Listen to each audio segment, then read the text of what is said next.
ya rege ifite umwimerere. Yeah. Uyu munsi nanahombye cyane kubera ko nsanze gitari yawe sinzi uko byagenze ngo duhe show sinzi niba uza kuturirimbira gusa wenda bisanzwe birakunda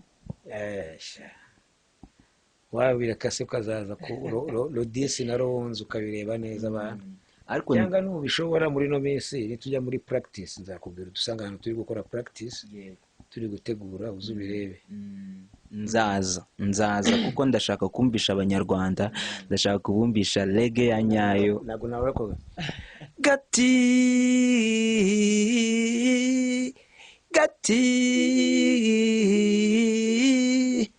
gati yeah, gati kateretswe na rurema ntikagire ikigahungabanya.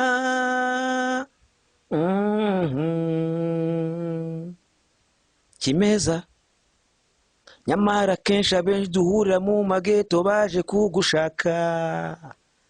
Kimeza we nyamara kenshi abenshi duhurira mu magero baje kugushaka. Kimeza we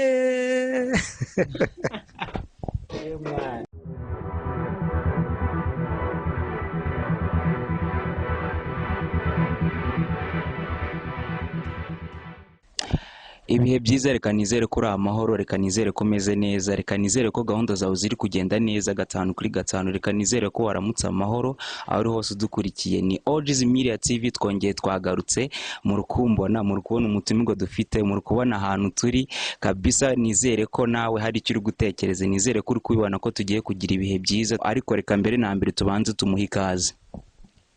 Greetings in the name of Almighty Jah Rastafari Selassie the First is Imperial Majesty, King of the King, Lion of Judah, Mwami w'abami, mutware w'abatware. Aya nayo Ras Kimeza original byumvutyo. Alright, ibintu byiza cyane. Icyo ni nk'ikivugo. Yes, ni ndamukanyo, ni ikivugo byose. Yeah. Ni kimeza, niko kantu numvisemo. Ni kimeza. Suje abadukurikiye basuhuza mu izina ry'uhoraho ariwe Jah Rastafari. Hanyuma nanjye ndivuga ni ngewe nyine muri kumwe na Kimeza original byumvutyo. Yeah man. Kuri OG's Media TV tuguhaye ikaze. Urakoze cyane. Yeah. Nagize amatsiko, umbabare ndaza kugenda ngusobanuza utuntu tumwe na tumwe nagiye mbona nkigera mu nzu yawe. Manze nangushimire, ndagushimiye cyane kubw'umwanya wawe waduhaye, kuko ntago byari byoroshye situation uburyo twakubonyemo byaturuhije, ariko ni byiza kuba twakubonye, kandi kukubona twabonye ko bigoranye kuko wari ufite gahunda nyinshi, ariko reka tugushimire kubw'umwanya wawe waduhaye. Nta kibazo, niko bimeze. Rero uragenda udusobanurira utuntu tumwe na tumwe. Hari utuntu twishi, ni imitako, kandi ndabona bifitanye isano n'uburyo mwambara amabara. Uragenda nyine ubidusobanuriraho gake gake. Ni gute iyo myambaro mwambara, cyangwa se iyi look ndi kubona muri iyi nzu bifitanye isano n'abarasta, cyangwa se kubera iki akenshi tubona aya mabara, iyo tukibona aya mabara, cyangwa se tugenda tubona amabara akenshi y'icyatsi, ubururu ndetse n'umutuku bijya uko ndi kubibona hano, akenshi uhita wibwira ko uwo muntu byambaye ari umurasta, cyangwa se urwo rugezemo rugaragara nk'uku nguku ari urugo rw'abarasta. Bifitanye iyihe sano amateka nyine kuri aya mabara? Aya mabara, iri ni idarapo rya Rastafari ku isi yose. Idarapo rya Rasta ni rimwe, kuko ntabwo uzagera mu Rwanda ngo usange abarasta bafite idarapo ryabo ryihariye. Nugera Jamaica usanga abarasta babo bafite idarapo ryihariye.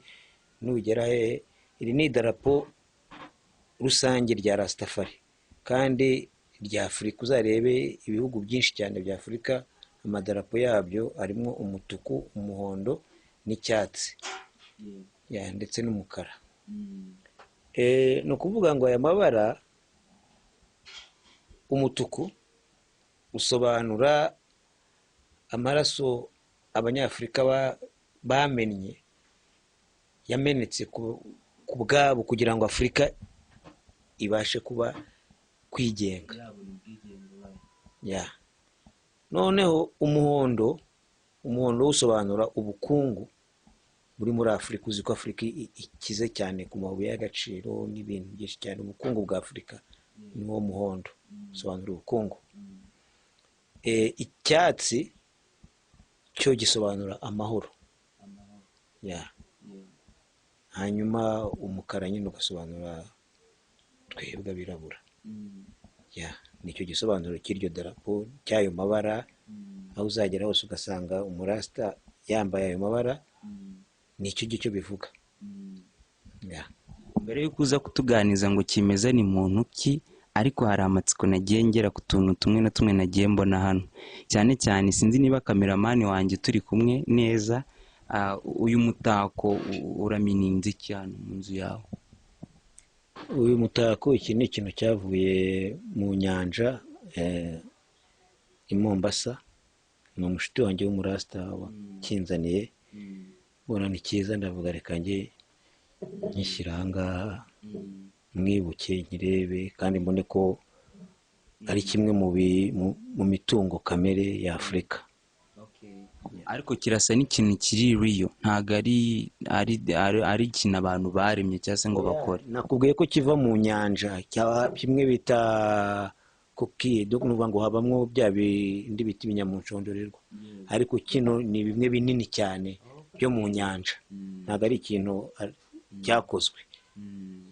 Ni ikintu kiri kimeza, kiri naturel, kiri kimeza. Ni umutako mwiza cyane. Gusa tuvuye kuri uyu mutako, n'ubundi hari utundi tuntu twinshi nagiye mbona mu nzu yawe, cyane cyane nk'aka kantu kari hejuru. Aka ngaka urabona ni ubugeni. Ni umushuti wanjye nawe ukora bino bintu by'ubugeni, wagakoze akamamo impano. Noneho abana banjye bamwise Papa Cyubahiro. Ubu ngubu yitwa Papa Cyubahiro, kandi niwe uba ucunze umutekano w'iyi nzu. Ndetse ndabona ari kunywa n'agatabi, umuco wacu wa Kinyarwanda, Kinyafurika. Ndetse nanone ntushobora gutandukana n'inanga cyangwa se gitari. Iki ni cyerekana akazi kanjye nyine. Urabona njye ndi umucuranzi, igitari igomba kuba ihari. Nubwo utari waneguje ngo usange iyo njya ncuranga ihari, hari umuntu wayijyanye, wari kuyihasanga tugacurangamo gatoya. Iyi ni iki cyerekana nyine akazi kanjye. Iyo na afishe yacu urayibona, ni concert twigeze gukora muri, ndayibona hariho ba Maka ndetse nawe. Ubwo iyi concert yabaye twayikoreye muri Plan B ku Gisimenti. Turimo yari ntabwo kwari ukwibuka Bobe igihe yapfiriye. Yari concert y'isabukuru, kuko yavutse ku itariki 6 z'ukwezi kwa kabiri muri 1945. Ariko ntabwo twayikoze ku itariki 6 neza, kuko byari mu mibyizi. Twarategereje tubishyira kuri ino tariki 26 z'ukwa kabiri 2019. Twari dufite abashyitsi Ras Kasim na Ras Mario, bari bavuye mu Bubiligi. Twakoranye igitaramo. Uyu ni Mike, we tuba turi kumwe kenshi, ujya umubona. N'ejo bundi tuba turi kumwe muri ibi bitaramo turi gutegura. Uyu ni yes. Utugoma sinzi niba twita utugoma, niba ari djembe, sinzi ukuntu batwita. Turana twuragira ni percussion. Utugoma ariko twarabyaye, nyadutira umuntu adukubitisha imirishyo, kandi ubundi tuno tuvugishwa intoki.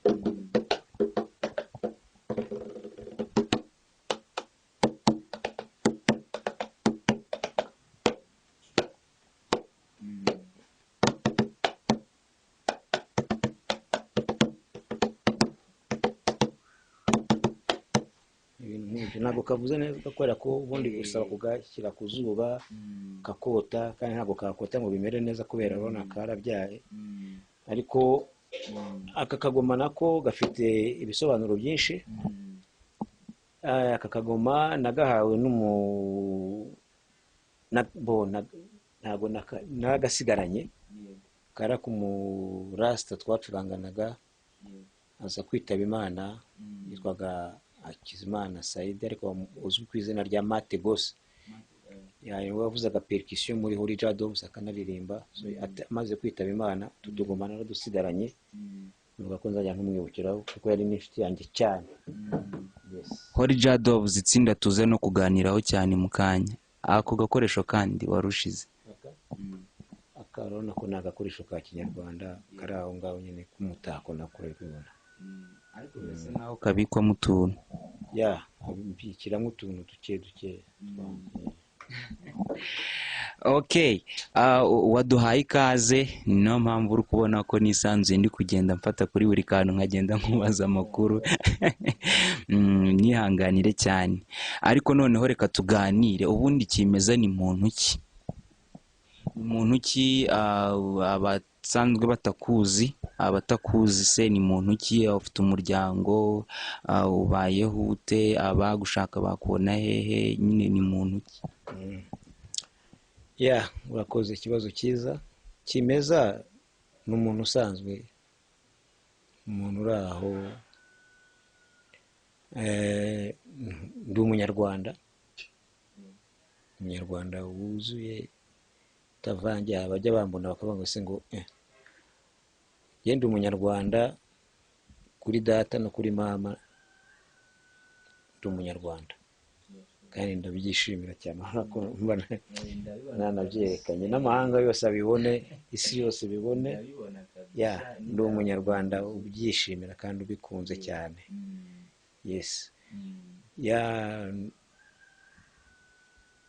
Ndi umupapa, mfite abana, usibye no kugira abana mfite n'abuzukuru. Urumva ko mfite umuryango. Nkaba nkora umwuga wanjye ni gucuranga, kuririmba, guhanga mbega indirimbo, guhimba, kwandika, gucuranga, byose niko kazi kanjye. Ariko amashuri nize ibintu bijyanye na mekanike generale, ibintu byo gukora mu nganda. Ariko ntabwo nigeze mbikora kubera ko natangiye ibintu byo gucuranga nkiri n'umunyeshuri kuva muri primaire, nangiza primaire, secondaire nkicuranga. Ntabwo nigeze mbona umwanya wo kujya gukora ibyo bindi kuko numvaga nabonaga umuziki uri kumfasha muri kimwe cyose. Uyu munsi urubyiruko turabasha kuba twabona urubyiruko rw'abarasta, cyangwa abenshi dukunda kubona ari abarasta, tubabona mu muhanda cyangwa se mu bikorwa bimwe na bimwe dukunda kubona ari abantu bashakangutse cyangwa se bakuze. Hari urubyiruko rushobora kuba abarasta? Rastafari ni generation by generation. Ni ukuvuga ngo ntabwo none se kuri kumbona nyine nkuze, namye se ngana gutya. Nahoze ndi umusore, naturutse mu bwana, nanjye narakambakambye, ndagenda njya ku ishuri. Muri icyo gihe ntabwo numvaga nyine ubu ngubu nibwo abantu bose bamaze kumenya ngo ni nasare. Icyo gihe babyitaga ngo ni ikiburamwaka. Nize mu kiburamwaka, hanyuma njya mu wa mbere nk'abandi, niga primaire ndayirangiza, niga secondaire. Ndi umurasta. Ubundi muri makeya umuntu wese avuka ari rasta. Ariko ubuzima tubamo, abantu tubana, society tubamo, nigenda ihindura umuntu, ugashiduka wavuye mu nzira ya Rastafari wagiye mu zindi nzira zitari za Rastafari. Ariko wese avuka ari umurasta.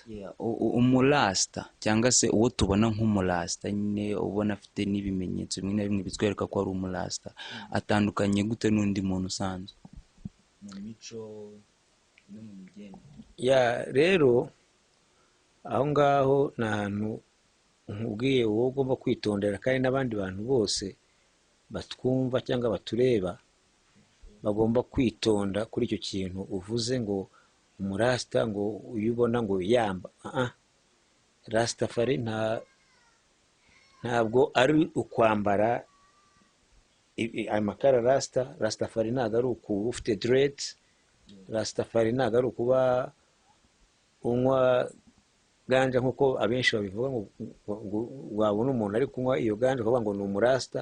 Oya, ntaho bihuriye na kara rasita, ntaho bihuriye na diredi, bifite aho bihuriye ariko ntabwo uwo uzabona wese afite diredi ntabwo ariko azaba ari umurasita, uwo uzabona wese wambaye kara rasita ntabwo ariko azaba ari umurasita. Nk'uko hari abarasita uzahura nabo badafite ibyo byose, bameze nk'uko nguko umeze, nta kara rasita wambaye, nta diredi ufite, nta umuntu akubonye mu nzira ntabwo kugira ngo azakwite umurasita byamugora, ariko ushobora kuba uri we simbizi, kubera ko tutaziranye cyane ngo menye ngo ibikorwa byawe, imyitwarire yawe, iki n'iki, kuko nibyo biranga umurasita: urukundo n'amahoro, gufashanya no guharanira uburenganzira bwa muntu, ukaba umuntu atarengana ubireba kandi ufite wenda ubushobozi bwo kuba wari icyo wakora. Ubwo nibwo burasita: urukundo, n'amahoro, guharanira uburenganzira bwa muntu no gufashanya. Yes. Hari amateka amwe n'amwe y'abarasita mu Rwanda ushobora kuba wadusangiza cyangwa se wasangiza abadukurikiye? Rasitafari mu Rwanda imaze igihe kinini, ntabwo nakubwiye ko umuntu wese avuka ari umurasita. Uvuga ngo abanyarwanda rero nabo benshi ba kera bagiye bavuka ari abarasita, nubwo wenda benshi bavuga nta diredi bafite, ariko nakubwiye bya bindi biranga abarasita. Kandi na diredi benshi kera bazitaga ibisage. Abantu ba kera bari bafite ibisage, bafite diredi. Ugiye uzajye muri mize hariya i Butare uzasanga nk'amafoto ya ba Ruhinankiko na ba Kabare n'abandi bari bafite diredi mu masunzu. So rasitafari rero imaze igihe kirekire hano mu Rwanda, ariko wenda ntabwo yari izwi, itangiye kugenda imenyekana buhoro buhoro, wenda mu bantu baba baragiye bagira uruhare kugira ngo rasitafari hano mu Rwanda imenyekane. Nakubwira nka Rasi Gatera uriya wa Murindi Japan One Love, hari umurasita bita Rasi Mukasa. Ni abantu twafatanyije, nanjye ubwanyu ubwo nyine ntabwo nakwisiga, kuko turi mu bantu batangije rasitafari movement hano muri iki gihugu cy'u Rwanda. Yes. Nagize amahirwe yo guhura nawe, mu by'ukuri uraza kugenda uduha amateka yabo ndetse n'amateka yanyu cyane. Nimvuga abo nabo ntari kumwe nabo uyu munsi, ariko nanjye nari mbizi neza ko uri umwe mu batangije rasitafari hano mu Rwanda, cyangwa se rasitafari movement hano mu Rwanda, kuko uri mu itsinda rikomeye cyane n'ubu ririho, cyangwa se si ndamenya neza uraza kubinsobanurira. Ni irya Horija Doves, sibyo? Itsinda rya Horija Doves ni iry'ejo bundi, twarishinze muri 2004 niba nibuka neza. So rasitafari rero nakubwiye ko ari ya kera, twatangiye rasitafari movement muri iyo myaka ya za 80, 1980. Noneho muri 81 Bob amaze gutabaruka, nibwo noneho byagiye bigira mbega gushaka kubishyira ahagaragara no gutangira kumenyekana ngo abarasita hano naho barahaba, kuko urupfu rwa Bobe rwashigeshe benshi, rubabaza benshi, n'abatariyerekanaga ko ari abarasita kubera akababaro. Dutangira kugenda ukabona umuntu yababaye, amazutse bite bana Bobe gutya na gutyo, nawe uri umurasita? Yeah, I'm a rasta. Ariko wenda niyo ataba ari umurasita, n'abatari abarasita, urupfu rwa Bobe rwarababaje, kuko yari umuntu ukomeye cyane mu ndirimbo ze zari zizuze nk'ubutumwa bukomeye, kandi noneho n'umuziki we ufite injyana nziza inogeye amatwi ibyinitse. Yababaje benshi. turaza kuganira, turaza kuvuga kuri Bob Marley, turaza kuvuga kuri Lucky Dube, turaza kuvuga ku bintu byinshi, ariko reka manze nkubaze, ese ubundi Rastafari cyangwa se iyo tuvuga Rastafari, iyo tuvuga abarasta ubundi byakomotse he, cyangwa se Rastafari yakomotse he, abarasta bakomotse he? Wadusangiza amwe mu mateka y'icyo kintu, kumenya baturutse he, baje bate? Ikibazo cyiza. Gukeza Salomo nk'abandi bami n'abamikazi bo ku isi yose, aragenda agezeyo ngo yari mwiza cyane. Urabizi ko n'Abayetiyopiya baba beza cyane, ngo yari mwiza cyane koko. Agezeyo bo kuri gate n'iki bakira abantu bakimubona babonye ubwiza, aravuga ati reka. Bahise birukanka kwa Salomo ati, urabizi mwana, ibintu tubonye hariya nta n'andi maso yemerewe kugira gute kubireba usibye ayawe. Ati nibikisi? Ati reka duha uburenganzira ibyo bintu tubikugezeho. Ubundi kubona Salomo bashobora kugerayo nko mu kwa mbere ukazamubona mu kwa 12, kandi uri umwami ukitegereje audience, kubera abami benshi cyane bahari bamushaka. Ariko Sheba nta nubwo byamutwaye n'amasaha, ese abona audience yagera kwa Salomo aturutse muri Ethiopia. So icyo gihe rero Sheba yari mwiza cyane, ariko yari afite, niba wabyita inenge, abantu bose batari bageze babona. Salomo niwe wayibonye bwa mbere. Sheba yari arwaye imidido, bindi barwara ku maguru akabyimba, ariko we yakundaga kwambara amakanzu maremare ku buryo udashobora gupfa kubibona. Ariko inzu ya Salomo yari ikozwe n'ibirahuri gusa ahantu hose, ku buryo aho yanyuraga Salomo yabashije kujya gute kubibona. Ni nawe wabibonye bwa mbere, avuga ati okay, ariko nubwo bifite uri mwiza tu. Nawe rero Sheba yaje kujya mu mubare w'abagore 1,001 Salomo yarongoye, nawe yaramurongoye, babasha kubyarana umwana.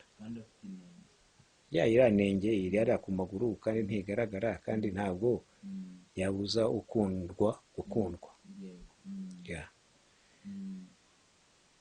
Nuko babyarana umwana babyaye rero ni Mahonen Rastafari. Umwana babyaranye na Salomo yitwa Mahonen Rastafari, ari we wabaye umwami wa Ethiopia, Haile Selassie. Ngaho Rastafari tumukomoka, kuko Haile Selassie niwe watumye Rastafari imenyekana. Niwe twakwita nka sogokuru w'Abarasta. Abarasta bose bakomoka kuri Haile Selassie, umwami wa Ethiopia. Haile Selassie yahanuwe no muntu bitaga Marcus Garvey mu 1800. Uwo Marcus Garvey ni umujamaike, ariko yari avuye muri Jamaica ajya kuba muri Amerika. Ageze muri Amerika aza guhanura ko hari umuntu uzava muri Afurika yagera muri Jamaica izaba imaze igihe kinini cyane itabona imvura. Umuntu nakoze ikirenge cye ku butaka bwa Jamaica imvura izagwa. Nyuma y'igihe kirekire Haile Selassie yaje kujya muri Jamaica, akiva mu ndege akandagije ikirenge ku butaka bwa Jamaica imvura yaguye iminsi 3. Abajamaika baravuga ati dore uwo bari baratubwiye n'uyu nguyu. Muri make y'Abajamaika bafata Haile Selassie nk'Imana, bavuga ko ari we Yezu wagarutse.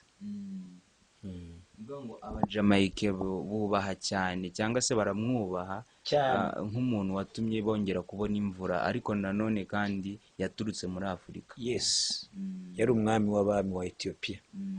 Haile Selassie ni nawe wafunze African Union.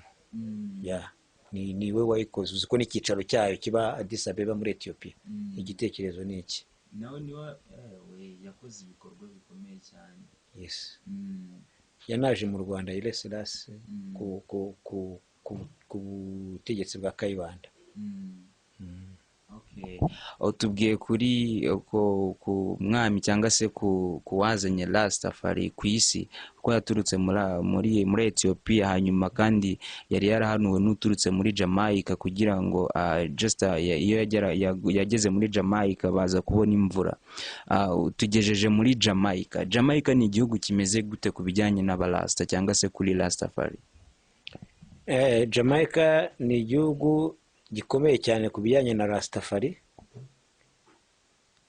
Jamaica ni igihugu kiri muri Amerika mu birwa, ni ikirwa. Ni abirabura bajugunyweyo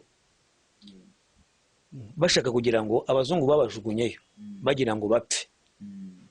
Bagezeyo ahubwo hari mu mashyamba, ya mashyamba barayatema bahakora neza, inkuru zikaza kugera kuri babazungu ko bantu bohereje ahandi batapfuye, ahubwo hagize gute biyubatse.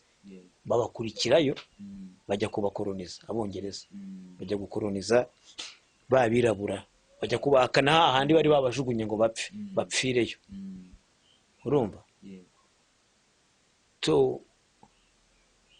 Muri ka kababaro, muri ka gahinda, mu ibintu byinshi cyane bagiye bahura nabyo, niho bagiye babona iyerekwa n'iki byose ko ari iki, bo ari abarasta bagomba kuyoboka inzira ya Rastafari, kuko ni inzira y'amahoro, ni inzira y'urukundo, ni inzira y'ubumwe, ni inzira yo kwibohora, noneho kugira ngo babashe guhangana n'abazungu noneho bari babasanze aho babajugunye.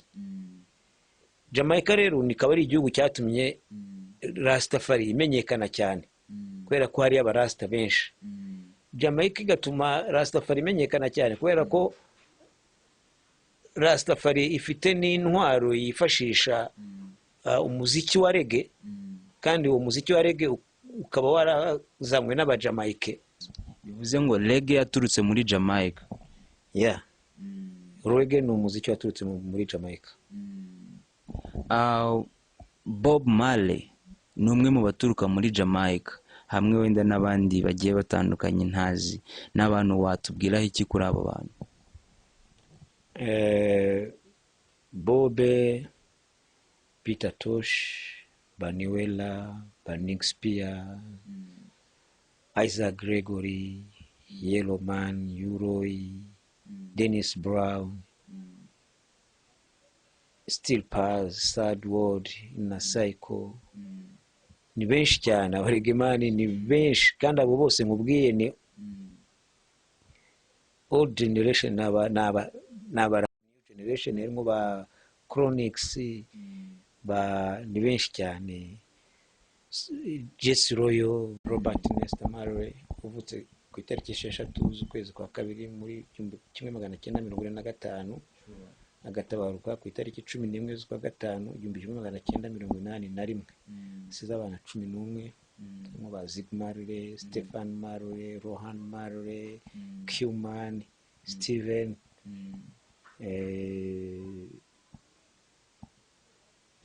Sedela, ni benshi, afite abana benshi. Yes. Yabyaranye na Rita Marley, ariko agenda abyarana n'abandi bagore batandukanye. Ku mugore we mukuru w'isezerano ni Rita Marley. Ibihe byo kwibuka Bob Marley muri amatariki mugeramo nk'abarasta ndetse n'umukuru w'abarasta, ni ibihe muba mumeze mute, cyangwa se mu munsi utandukanye n'indi minsi gute iyo turimo kwibuka Bob, kubera ko n'igihe bagiye kumushyingura, abarasta bo iyo bagiye gushyingura ntago bagenda barira cyangwa bagira gute, kubera ko tuba tuzi ko rasta ntapfa, arimuka. Rero iyo umuntu yimutse nta mpamvu yo kurira, ahubwo mumuherekeze mwishimye. Urakoze cyane, Imana iguhe umugisha. Reka tugaruke rero kuri muziki. Tugarutse kuri muziki, ariko akenshi turaza kuganira kuri wowe, ku itsinda ryawe. Ese itsinda ryawe ubamo, Hoja Doves, ni itsinda risobanuye iki ku buzima bwawe? Orija Doves ni itsinda rifite igisobanuro kinini cyane ku buzima bwanjye, kuko urebye ni nk'aho ariyo bendi nakwita ko ariyo ya nyuma. N'ubu ndi gukora, nkaba mfite wenda n'amabendi atandukanye ngenda nkoramo bitewe n'impamvu runaka, ariko Orija Doves ikaba iri hariya. Ushobora kuza kuri hoteli runaka ukahansanga ndi gucuranga, ariko ntari gucuranga muri hori, ndi gucuranga mu bandi iyindi groupe yitwa Izina Riniri, ukabona Kimeza yicaye ari kuvuza ingoma, mu kanya wenda ukabona naririmbye. Ibyo bibaho kubera ubuzima. Ariko bende yanjye ubu ngubu ni Orija Doves band, bende ikora injyana ya reggae. So kubera ko reggae hano mu Rwanda itaragira ingufu cyane, ntago nayigenderaho ngo mvuge ngo izantunga cyane mu Rwanda. Niyo mpamvu nyivanga n'ibindi. Yes. Ariko ubundi umuziki wanjye ni reggae. Abakunze kumva Orija Doves bayumvishe muri cya gihe mukora indirimbo Maguru n'izindi. Ese uraduha Orija Doves, uraduha amateka kuri Orija Doves y'icyo gihe, ndetse uduhe n'amateka ya Orija Doves y'iki gihe noneho? Abantu benshi bazi Orija Doves bakayimenya kuri Maguru, bazi ko ari Maguru gusa tugira, ariko dufite indirimbo nyinshi cyane twakoze. Orija Doves ni itsinda ryari rigizwe, ryatangiye mbega mu gutangira yatangijwe n'abantu batatu. Harimo uwitwa Gaterangabo Thierry, bari mu Busuwisi. Hakabamo uwitwa Haguma Jean Claude Nteye, ubu ngubu ari mu Bwongereza. Hakaba n'uwitwa Nahimana Ibrahim Kayaga, ariwe bakunda kwita Maguru. Abo batatu rero nibo batangije iryo tsinda. Nyuma nanjye tuza guhura, duhuye mpita nzana Mike ahita azana Kasim, mpita nzana Noah undi nakubwiye watabarutse yitwa Mate. Na bendi birakaza. Abantu bazi muri iyo myaka za 2008 2000 kangahe baribuka nyine ibitaramo bya Tukate n'ibitaramo byakorwaga gukoreshwa na MTN, ibindi bikoreshwa na Bralirwa, amarege night menshi cyane twagiye tworganiza za Nyiraroke, Centre Culturel, ibintu byinshi cyane. U Rwanda rwose twararuzengurutse. Ariko nyine byo nakubwiraga nyine kubera ubuzima tubamo, iyi si iravuna, tuyirukankaho dushaka kubaho. Ni amagambo y'indirimbo imwe burya yitwa ngo izuba rirarenze. Bagenzi bacu benshi, umwe yarapfuye Mate, abandi bose bagiye i Burayi. Mu kujya i Burayi twasigaye ari njyewe na Mike, ariko ntabwo twacutse intege, twayadushyiramo abandi tugakora. Ejo bundi Kayaga nabo baragarutse, ubu nawe arahari. Ubu Orija Doves irahari, turi no gutegura igitaramo. Ejo bundi hari ibitaramo tuzitabira nyine ku itariki 10 na itariki 11 mu rwego rwo kwibuka Bob. Gusa itandukanyirizo rya Hori ya kera n'iy'ubu nuko Hori ya kera twarakoraga cyane dushyira no hanze indirimbo zacu, ariko ubu ngubu ibintu byo kujya muri studio ntabwo turi kubyitabira cyane, ariko uzuba ko twabivuyemo. Dore izi ni album yacu imwe, iyi ni iyindi za Orija Doves, n'amasingle menshi twakoze. Ariko ubu ngubu ntabwo turi kujya muri studio, ariko iyo porogaramu, iyo gahunda irahari kuko amaproje yo arahari. ya hari umugabo turi kuvugana muri ino minsi, ntabwo mvuze izina rye, nzarivuga ari uko yampaye uburenganzira ngo bivuge. Yes, ariko uwo mugabo ni umugabo ushoboye cyane muri music industry hano mu Rwanda, ku buryo nitukorana nawe nizera ko uri Jadobs muraza kongera mukayibona neza cyane, tukongera tukumva ya reggae ifite umwimerere. yeah.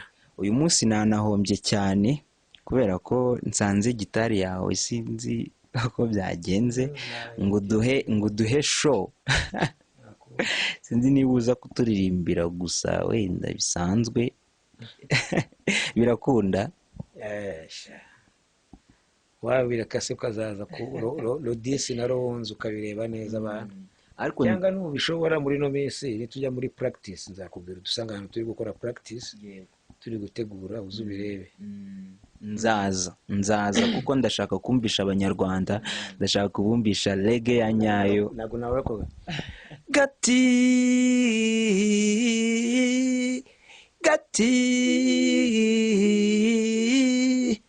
Gati yeah, gati kateretswe na rurema nikagira ikigahungabanya.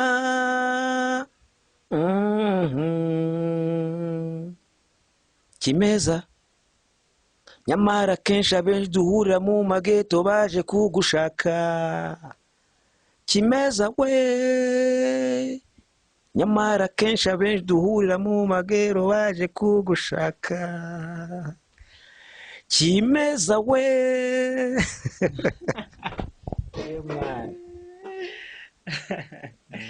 ndabakunda cyane njya mbona nanjye nzaba umurasta ariko ndi umurasta, umuntu wese avuka ari rasta, ndi kubyitiranya rero byonyine ko wabashije no kunyapproaching ukaza ukafata umwanya wawe ukava iyo uva ukaza gufata umwanya wawe kuganire na rasta, kuko nawe uri rasta. Nanjye ndi umurasta kabisa.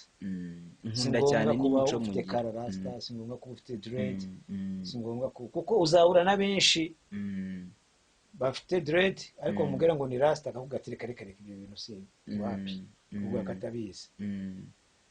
Rero Rastafari na rasta na dread ni uko ubundi Rastafari dread cyangwa rasta ni umwambaro umurasta yambara, cyangwa ni ikirangantego kimuranga.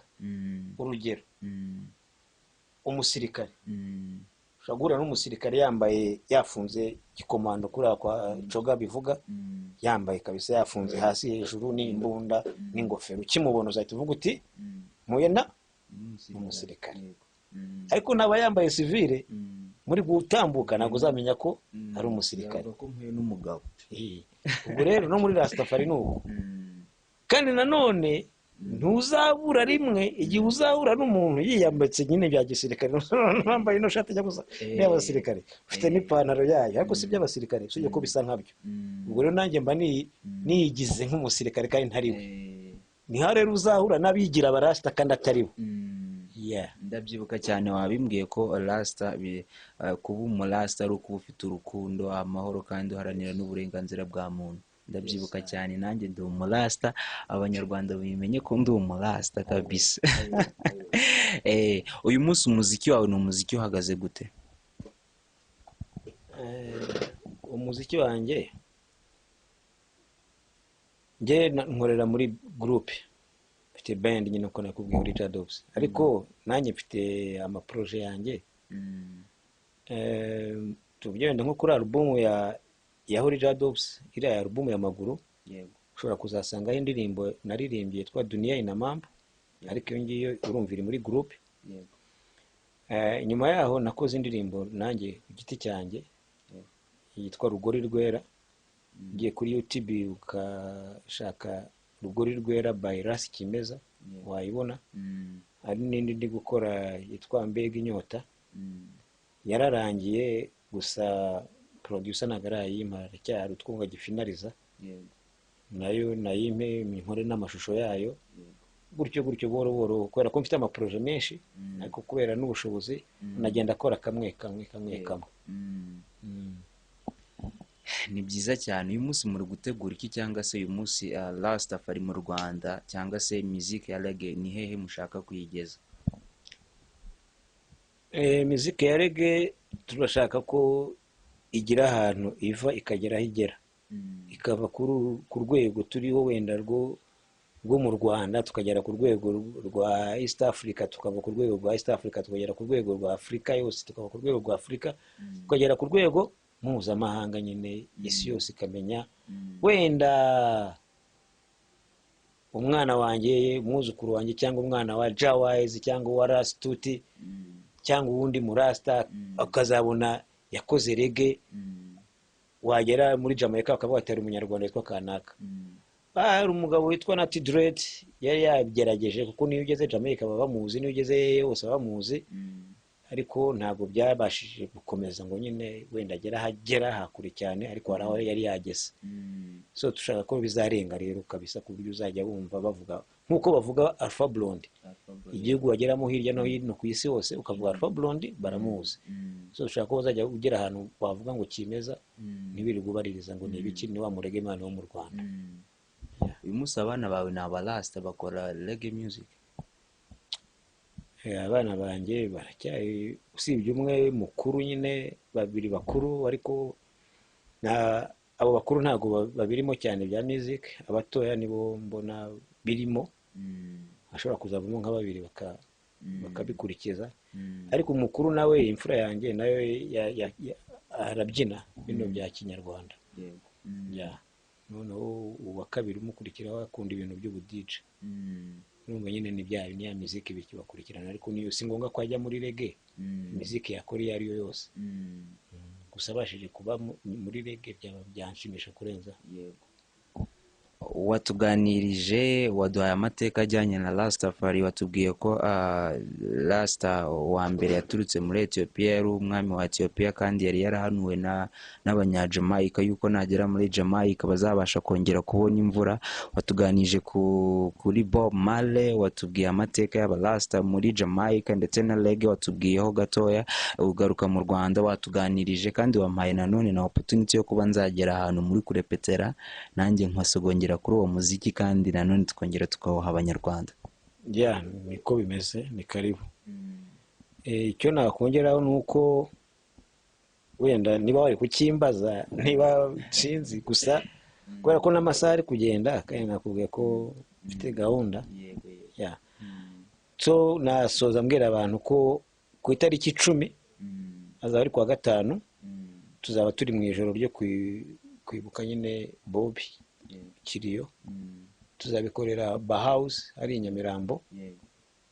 Baba Rasta bose uzi, sinzi niba afisha urayibonye, ndaza kwikoherereza uyisharinge.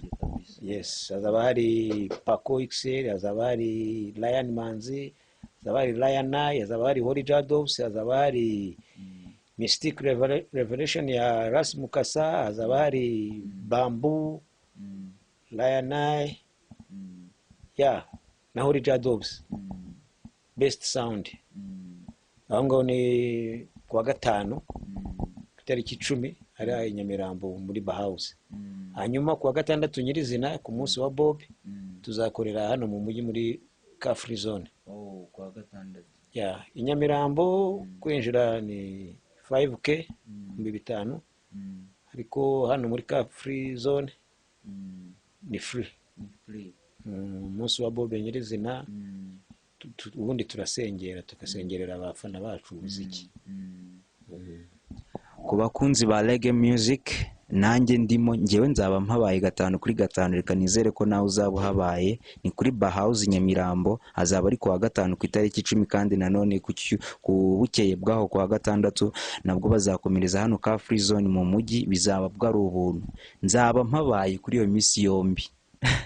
Bizadushimisha cyane. Icyo nicyo adusabye nk'abanyarwanda, ariko nano hari ikindi usaba abanyarwanda, usabira Rasta muri rusange hano mu Rwanda, cyangwa se usabira abacuruza reggae music cyangwa se abayikora. Ikintu cya mbere nasaba, ndagisaba abahanzi b'abanyarwanda ariko bakora by'umwihariko nyine injyana ya rege, dushyireho umuhate, dukore cyane kandi tugire urukundo, tugire no gufashanya. Hanyuma abakunzi ba rege, hari ibihangano byacu byinshi bitandukanye by'abahanzi batandukanye biri ku ma YouTube, ni ukuduforowinga nyine mukaduha izo za like, za comment, mukasharinga nyine bigakwira hose abantu bakabimenya. Hanyuma mukajya mutubwira muti mukosora aha, aho twakoze neza mukatwankuraja.